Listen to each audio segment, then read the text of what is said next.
Hello everyone, কেমন আছেন সবাই? গত ভিডিওতে আমি দেখিয়েছিলাম আমি নিউ মার্কেটে যেয়ে বেশ কিছু জিনিস কেনাকাটা করেছি। তার মধ্যে প্রথমেই ছিল এই এগ বিটারটা।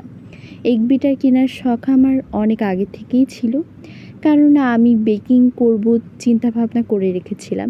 অ্যাজ এ বিগিনার হিসেবে আমার কাছে মনে হয়েছে বিটারটা বেশ ভালোই হবে। এটা মিয়াকো ব্র্যান্ডের ছিল এবং প্রাইস নিয়েছিল ১৪০০ টাকা, এবং এর হেডের অপশন হিসাবেও বেশ কয়েকটা মাথা ছিল। তারপরে আমি এখানে নিয়েছিলাম একটা হ্যান্ড ব্লেন্ডার, এটাও ছিল মিয়াকো ব্র্যান্ডের। আমরা অনেক সময় ব্লেন্ড করার জন্য বড় ব্লেন্ডারগুলো বারবার বের করে ধোয়া মোছা করতে অনেকটাই অস্বস্তি বোধ করি। সো ইজি ইউজের জন্য আমি এই হ্যান্ড বিটারটা নিয়েছিলাম। এটাও বেশ ভালো ছিল এবং এটার প্রাইস নিয়েছিল ১৬০০ টাকা। আর এই হেডটা আপনারা খুলতে পারবেন হ্যান্ড বিটার থেকে, এবং আপনারা খুলে এটাকে ধুয়ে পরিষ্কার করে নিতে পারবেন।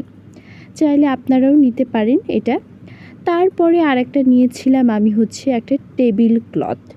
আমার রুমে অধিকাংশ জিনিস যেহেতু হোয়াইট, সো আমি এখানে হোয়াইট কালারটাকেই প্রায়োরিটি দিয়েছিলাম। মার্বেল ডিজাইন করা ছিল, মোটামুটি ভালো ছিল। তারপরে নিয়েছিলাম এখানে মেথি, তারপরে নিয়েছিলাম কিছু চিয়া সিড, তারপর নিয়েছিলাম গোলমরিচ, মশলা, বাদাম, আখরোট। এগুলো নিয়েছিলাম মূলত আমার ডায়েটের জন্য। তারপর এগুলো নেওয়ার পরে একটা জিনিস কিনেছিলাম, এটা হচ্ছে বড় একটা ডেকচি বা হাঁড়ি।